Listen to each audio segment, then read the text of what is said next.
اس حدیث میں یہ بات بتائی گئی ہے کہ خیر اس میں ہے کہ اللہ آپ کو مجھ کو دین کی سمجھ عطا کرے.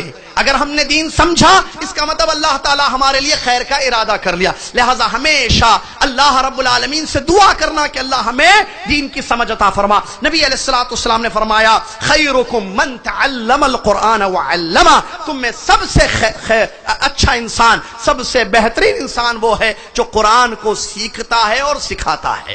سب سے اچھا انسان. ہم قرآن نہیں سیکھے، دنیا کی ساری چیزیں سیکھے. اس کے بعد ایک ضروری بات میں آپ کو بتاؤں، وہ یہ کہ اگر ہم نے اللہ کے دین کو سمجھا، اللہ کے دین کا علم حاصل کیا، تو اس سے کیا ہوگا؟ ہم فتنوں سے محفوظ ہو جائیں گے. یہ بات یاد رکھنا، اللہ کے دین کو جو لوگ سمجھ رہے ہیں وہ فتنوں سے بچے ہوئے ہیں. ہر دور میں فتنے آئے اور آتے رہیں گے. نبی صلی اللہ علیہ وسلم کی پیشین گوئیاں ہیں حدیثوں میں، حتی تلقون ربکم، یہاں تک کہ تم اپنے رب سے ملاقات کرو گے. اور ایک حدیث میں نبی صلی اللہ علیہ وسلم نے فرمایا، اللہ اکبر، بتاتے ہوئے ڈر لگتا ہے، یاد آتی ہے حدیث، ڈر لگتا ہے. نبی علیہ الصلوۃ والسلام نے فرمایا ایسے ایسے فتنے آئیں گے، فتنے رات کی تاریکی جو چھا جاتی ہے، پھیل جاتی ہے، ایسے فتنے پھیلتے جائیں گے. اللہ اکبر. رات کب شروع ہوتی ہے؟ مغرب سے. مغرب کے بعد نظر آتی ہے نا چیزیں، اندھیرا پورا تو نہیں ہو جاتا ہے، آہستہ آہستہ آپ دیکھیے اندھیرا، ڈارکنیس، ظلمت پھیلتی ہے. تو ایسے فتنے پھیلیں گے دنیا میں. حتی نبی صلی اللہ علیہ وسلم نے مثال دی فتنوں کا، کیا عالم ہوگا؟ یصبح الرجل مومنا ویمسی کافرا ویمسی مومنا ویصبح کافرا یبیع دینہ بعرض من الدنیا. نبی صلی اللہ علیہ وسلم نے فرمایا صبح کا مومن شام کا کافر، شام کا مومن صبح کا کافر. چند دنیاوی غرض کے لیے اپنے دین کو نیلام کر دے گا. اللہ اکبر. صبح اٹھا تھا مسلمان تھا، ایمان تھا، شام تک ایمان ختم. شام کو مومن تھا، صبح اٹھا تو ایمان ختم. یہ فتنوں کا عالم ہوگا. میرے بھائی، کیا چیز ہمیں اس فتنے سے یا پر فتن دور سے، فتنوں کے ماحول سے ہمیں بچا سکتی ہے؟ دین کو صحیح طریقے سے سمجھنا، علم حاصل کرنا. اس لیے کہ سلف صالحین نے یہ بات بیان فرمائی، جیسے کہ امام حسن بصری رحمۃ اللہ علیہ اور دیگر ہیں، کہتے ہیں جب کوئی بھی فتنہ شروع ہوتا ہے علم والے اس کو پہچان لیتے ہیں. جب فتنہ اپنا کام کر کے چلا جاتا ہے، مطلب لوگ فتنے کا شکار ہو جاتے ہیں، جاہلوں کی آنکھیں کھلتی ہیں اور ان کو سمجھ میں آتا ہے کہ یہ فتنہ تھا. سمجھے میری بات؟ آپ بات پوری سمجھنے کی ہو رہی ہے. یہ بات نہیں سمجھے تو اور باتیں کیسے سمجھیں گے؟ کیا مطلب؟ جب فتنے کا آغاز ہوتا ہے، فتنہ ہمیشہ شروع میں اچھی شکل میں آتا ہے. جیسے داعش کا فتنہ آیا، کیسے آیا؟ شروع میں خلافت، کالے جھنڈے، صحیح مسلم کی حدیث، ارے ہو خلافت، سارے اسلام میں بادشاہت نہیں ہے، ہٹا دو اس کو، ہم خلافت دنیا میں لانا چاہ رہے ہیں. خطبہ جمعے کا کھڑے ہو کر دے رہا ہے، وہ خطبہ دے رہا ہے داعش. ارے اس کو علم نہیں، کون ہے اس کا اتا پتا کیا ہے، پاسپورٹ کون سا ہے اس کا، کہاں کا ہے وہ، ہمیں کچھ نہیں پتا. ہم فتنہ شروع ہوا کہ تو ارے زبردست، بہت زبردست خلافت آ رہی ہے دنیا میں، خلافت آ رہی ہے دنیا میں. حدیث خلافت سے متعلق جو ہیں فتنہ جب شروع ہوتا ہے، انکار حدیث کا فتنہ، ایسے بہت سارے فتنے آتے رہیں گے. پتہ نہیں آئندہ سال کون سا فتنہ آئے گا، کیونکہ حدیثوں میں پیشن گوئی. کیسے میں اور آپ اپنے دین کو، اپنے ایمان، ہمارا سب سے بڑا بھائی پیسہ چلا جائے چلے گا نا، آج پیسہ چلا گا کل پیسہ آ جائے گا نا. بچے مر جاتے ہیں، پھر بچے آتے یا نہیں آتے؟ گھر ٹوٹ جائے، پانی آ جائے تو پھر گھر بنا سکتے نہیں. ایمان جائے گا تو کیا کریں گے؟ خزانہ لوٹ جائے، لا الہ الا اللہ ختم ہو جائے. وہ حدیث جو ابھی میں نے تھوڑی دیر پہلے، صبح کا مومن شام کا کافر بن جائے، کیا حال ہوگا؟ اسی کفر کی حالت میں مر جائیں گے تو جہنم کی آگ میں نہیں جائیں گے ہمیشہ کے لیے. فتنوں سے بچنے والی چیز علم اور تفقہ ہے.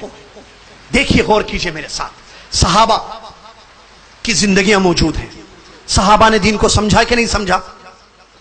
ہم سے زیادہ قرآن و حدیث کو سمجھنے والے صحابہ تھے.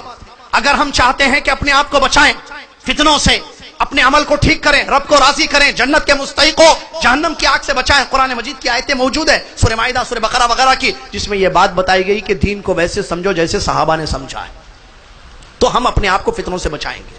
اگر ہم نہیں سمجھیں گے تو فتنوں سے نہیں بچائیں گے. مثال سنیے، علی رضی اللہ تعالیٰ عنہ صحابی، عمرو بن عاص رضی اللہ عنہ صحابی، انس رضی اللہ عنہ صحابی، بڑے بڑے صحابہ کی زندگیاں موجود ہیں جنہوں نے اللہ کی کتاب کو محمد صلی اللہ علیہ وسلم سے سمجھا تھا اور محمد صلی اللہ علیہ وسلم کی حدیثوں کو محمد صلی اللہ علیہ وسلم سے سمجھا تھا.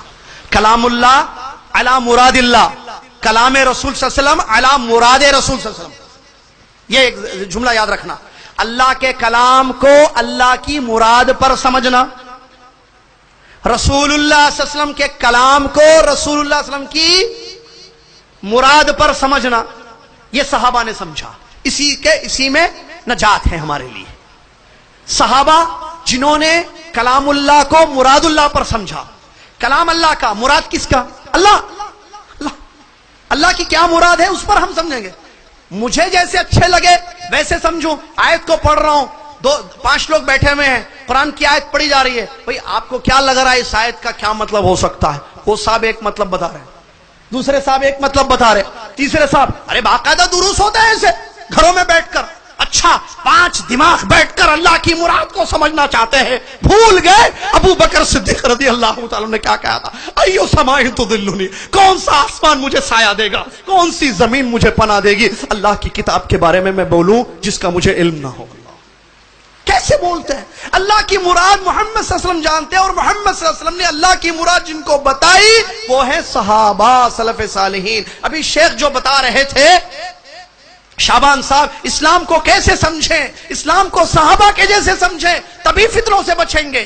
خوارج نے نہیں سمجھا, فتنے کا شکار ہو گئے, خوارج بن گئے. میں مثال بتا رہا ہوں, صحابہ کے جیسے سمجھنا, کیونکہ اللہ نے قرآن میں یہ بات بیان فرمائی فَإِنْ آمَنُوا بِمِثْلِ مَا آمَنْتُمْ بِهِ فَقَدْ اهْتَدَوْا. لوگ اگر ویسے ہی ایمان لائیں گے جیسے تم ایمان لائے ہو تو وہ ہدایت پر ہوں گے. وَإِن تَوَلَّوْا, اور لوگ اگر منہ پھیر لیے فَإِنَّمَا هُمْ فِي شِقَاقٍ, اتحاد ختم, اختلافات کا شکار, ٹولیوں میں جماعتوں میں بٹ جائیں گے. اللہ ان کے لیے کافی, اللہ سننے والا جاننے والا ہے. کیا مطلب اس آیت کا؟ میرے ساتھ غور کیجئے, آخری تک میری گفتگو سنیے. اللہ آپ کو جزائے خیر دے, اللہ آپ کے صبر کو قبول فرمائے, آمین. میرے بھائی, اللہ تبارک و تعالیٰ اس آیت میں 2 راستے 2 انجام بتا رہا ہے. فَإِنْ آمَنُوا بِمِثْلِ مَا آمَنْتُمْ بِهِ فَقَدْ اهْتَدَوْا, ایک راستہ اور ایک انجام. وَإِنْ تَوَلَّوْا, دوسرا راستہ. فَإِنَّمَا هُمْ فِي شِقَاقٍ, دوسرا بھیانک نتیجہ اور دوسرا بھیانک انجام. کیا ہیں 2 راستے اور 2 انجام؟ پہلا راستہ کہ ہم اسلام کو, قرآن کو, حدیثوں کو پیارے نبی صلی اللہ علیہ وسلم کے جو صحابہ تھے نا, سلف صالحین صحابہ رضی اللہ عنہ, ان کے طریقے پر سمجھیں. یہ ایک راستہ ہے. کیا ہے بھئی؟ اگر بھئی کیوں ضروری ہے؟ کیونکہ اللہ کا حکم ہے. کیوں ضروری ہے؟ کیا ہمارے پاس دماغ نہیں ہے؟ کیا آیت کو ہم اپنے دماغ سے نہیں سمجھ سکتے؟ کیا سمجھ سکتے ہیں, لیکن مراد اللہ ختم ہو جائے گی. آپ اپنے دماغ سے سمجھیں گے, یہ بھائی اپنے دماغ سے سمجھیں گے, یہ بھائی اپنے دماغ سے سمجھیں گے, وہ بھائی اپنے دماغ سے سمجھیں گے, پھر دین کا بٹوارا ہوگا, دین ٹکڑوں میں ہو جائے گا, ہر کوئی اپنے اپنے طریقے سے قرآن کو سمجھے گا. اسی لیے اللہ نے پابند کیا فَإِنْ آمَنُوا بِمِثْلِ مَا آمَنْتُمْ بِهِ, جیسے تم ایمان لائے. تم سے مراد اس وقت صحابہ ہیں کیونکہ ان کے دور میں وہ آیت اتری. تو فائدہ کیا ہے؟ فَقَدْ اهْتَدَوْا, اس سے ہدایت مل جائے گی. اللہ اکبر. وہ ہدایت جو سورہ فاتحہ میں نمازوں میں ہم اللہ سے کہتے ہیں اهْدِنَا الصِّرَاطَ الْمُسْتَقِيمَ, اهْدِنَا الصِّرَاطَ الْمُسْتَقِيمَ, ہے نا. اللہ سیدھا, اللہ کی تعریف کرتے ہیں, اللہ کی بڑائی بیان کرتے ہیں, اپنی عبادتوں, اپنے